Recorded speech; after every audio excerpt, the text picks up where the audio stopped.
and in-depth and insightful talks to stimulate your brain, bringing you a wealth of knowledge on topics related to you, transcending knowledge and practical application. Beyond Wisdom, a series of talks by Mitro Mitro.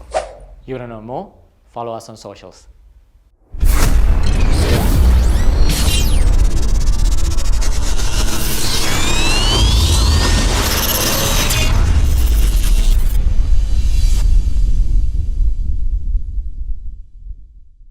Hello there, I'm Prasanth Hetiarachi and welcome to Beyond Wisdom.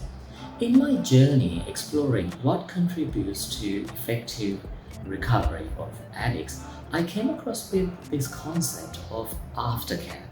Well, not many rehabilitation systems offer aftercare because most of the time their duty is to bring someone into recovery while they're in the rehabilitation. But only very few systems in the world allow space to have aftercare, and TC is one such. Well, in order to explore what aftercare is and how effective it is, I got hold of with one of the pioneers in TC, and that's none other than AJ from Data in the US. Well, I say thank you very much and welcome to the show, AJ. Can you give us a little bit of an idea of what aftercare is and how effective it is to recovery? And Ibuan, Prasanna, and the Mitro family. It is my honor to be asked by Reverend Bodhi and Prasanna to answer a few questions about relapse after treatment. And it is my pleasure to do so. Maybe this can be considered as part one because this is such a wide range of topics.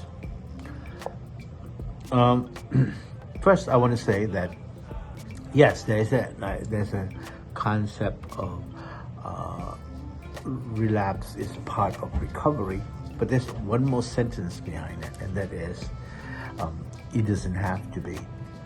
That means that there are a number of people who have completed the program and have maintained and sustained long-term recovery without any relapse. There are also residents who left and who have 3 or 4 relapse episodes before they finally manage to get it. In other words, they manage to control the addiction. Now, without relapsing, of course. Several things I want to talk about as to why relapse can happen. This is a tricky subject because if we talk about relapse in the context of treatment, that relapse is part of recovery, for some clients it might be, or residents, it might be interpreted in their mind as, oh, it's okay to relapse because it's part of recovery. Now, while that, is true, which is why I say it doesn't have to be, I think it comes down to the idea of the personal commitment of the individual client, resident. If the commitment is very high, and if the person believes that I have no excuse to relapse, there are no reasons good enough for me to relapse because of all of the suffering that I went through and my family went through, that now that I have completed the Mitro program, I have so much of knowledge about my thinking, my attitudes and my behavior, and my training that I have received in terms of how to manage high-risk situations, then I have no reason to relapse. That's a very deep sense of commitment. But the reality of the matter is that not everybody has that level of commitment, right? So now let's talk about the whole idea of triggers, right? And I will discuss that in the next video. Well, AJ, you are the director for peer support in Data. Can I ask you, can peer support be extended outside of the TC, especially when someone goes home or goes back to the society? As a part of aftercare, how effective is peer support? Well, let's talk about triggers. We all have to understand that Palmadullah or all of the Mitra facilities or any facility is a very protected and safe environment. It's a recovery friendly environment. It's a very spiritual environment. There's the pictures of Buddha all over the facility, and there's meditation on a daily schedule. It's a very spiritual and powerful environment. But the treatment environment is not society or societal environment. So when a resident goes home, they are exposed to different triggers or cues. We call it people, places, and things. So the places are the places in the town in Colombo, or places where they go by and they see that that's where they used to get high.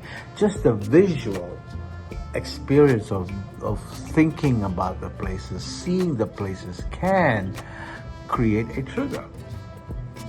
And the trigger will create a craving. And at that point of time, if the person is not managing, is not implementing or utilizing all of the triggers and coping skills that they have learned in the program, and if their commitment to sobriety is low at that time, then relapse will occur for sure, right? And so we all have to understand that abstinence is in the facility. It's not really recovery. Recovery really begins and is experienced in the society when they go home. And that's when the person will have to actually maintain sobriety.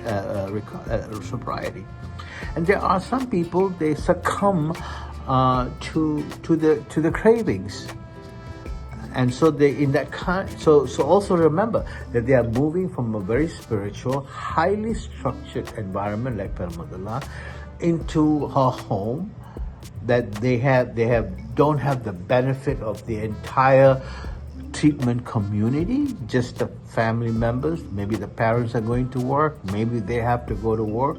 So when they leave the program, they cannot take Prasanna with him or Reverend Bodhi. They go by themselves. They came alone and they will go home alone. And this time they will have to have the coping skills to deal with all of life's problems without returning to drugs, without escaping by using chemicals.